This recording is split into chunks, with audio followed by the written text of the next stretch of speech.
अस्सलामु अलैकुम वरहमतुल्लाहि वबरकातुह। सबसे पहले मैं अल्लाह का शुक्र अदा करता हूँ कि अल्लाह ताला ने आज मुख्तलिफ तरीक़े इलाज जो इख्तियार किए गए हैं, इसके हवाले से लोगों को शिफा पहुँचाना या इलाज व मुआलजे के तरीक़े इख्तियार करना, यकीनन अल्लाह ताला की कई नेमतों में से एक नेमत है। जिस तरह पहले के अदवार में, पहले के दौर में लोग कोई पैगाम रसानी का काम होता या एक दूसरे से राब्ते का मामला होता तो एक कासिद को भेजा जाता था, कोई डेलीगेट जाता था, कोई एक वफ्द जाता था और लोगों से मुलाकात करके उस पैगाम को पहुंचाने का सिस्टम होता था। ज़माने ने तरक्की की तो फिर पैगाम रसानी के लिए, लोगों से राबिते के लिए कबूतरों का इस्तेमाल किया जाने लगा और लोग कबूतरों के जरिए अपना पैगाम दूसरों तक पहुंचाने का एक वसीला तलाश कर लिया करते थे। फिर तरक्की हुई तो टेलीग्राम इस तरह का एक सिस्टम बना और फिर लोगों को राब्ते का एक आसान तरीका उभर कर सामने आया। फिर उसके बाद तरक्की हुई तो टेलीग्राफ से लोग टेलीफोन पर आ गए और वायर का वो फोन जिसे हम लोग बचपन में देखा करते थे,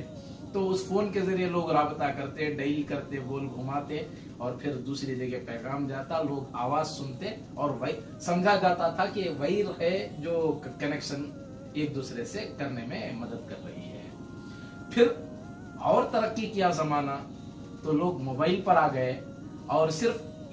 मुल्क के अंदर और एक दूसरे से राबिते के लिए करीबी फासले की हद तक महदूद रहा।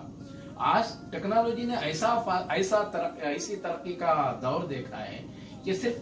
कंप्यूटर की एक क्लिक पर आप करोड़ों की मसाफत, करोड़ों की मील का फासला मिनटों बल्कि सेकंड्स में फासला तय कर लेते हैं और एक पैगाम दूसरों तक पहुंचा लेते हैं। इसी तरह बिल्कुल तरीके इलाज में भी मुख्तलिफ अदवार से लोग गुजरे हैं। कभी हिजामा के जरिए मुख्तलिफ अदवार से लोग गुजरे और तरीका इलाज भी बदलता रहा। उस दौर में हकीम होते थे, उस दौर में इलाज का एक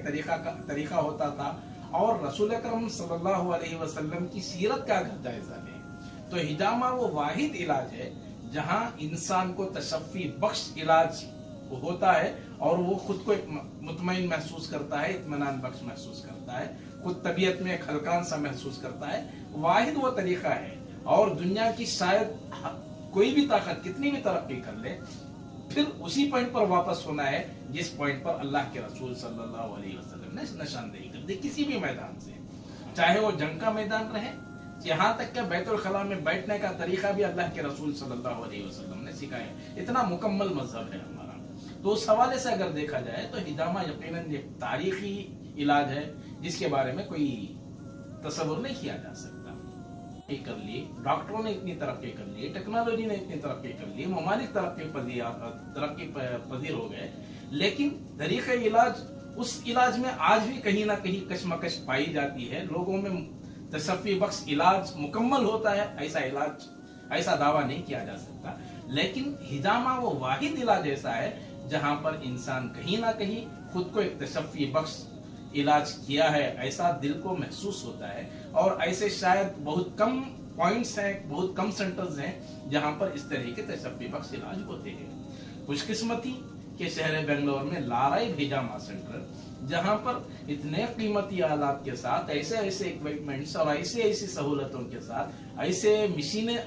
ऐसा मुख्तसर जगह पर ही सही, जबकि मैं समझता हूँ अगर कोई बड़ी हॉस्पिटल में ऐसे होते हैं तो न जाने कितने हजारों बल्कि करोड़ों रुपयों का चूना लगाया जाए हॉस्पिटलों के जरिए से। लेकिन वाकई मैं डॉक्टर जमाल साहब को मुबारकबाद पेश करूंगा कि हिजामा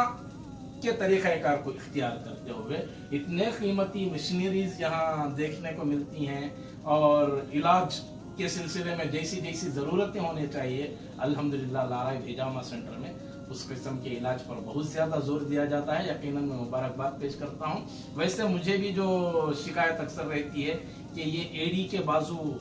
जलन सी महसूस होती है अक्सर कभी, तो अक्सर मैं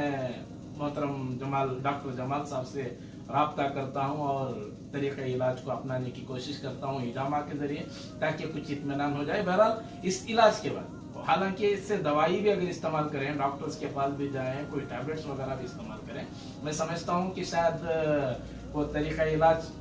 वक्ती तौर पर तो कुछ हो सकता है, कुछ इत्मीनान हो, लेकिन एक लंबा फासिला चला ऐसा नहीं हो सकता। बहरहाल हिजामा के इस तरीके को अपनाने की यही कोशिश होती है कि अल्लाह के रसूल सल्लल्लाहु अलैहि वसल्लम की सुन्नत भी अदा हो जाए और हमें इत्मीनान भी हासिल हो जाए। बहरहाल इतने कीमती मिशनरीज के साथ ऐसा तरीका इलाज जो इख्तियार किया जाता है, मैं यकीनन मुबारकबाद पेश करता हूँ हमारे डॉक्टर जमाल साहब को, और दुआ करता हूँ कि अल्लाह ताला इसी तरह नेक नियती के साथ आपको इस खिदमत को अंजाम देने की तौफीक अता फरमाए।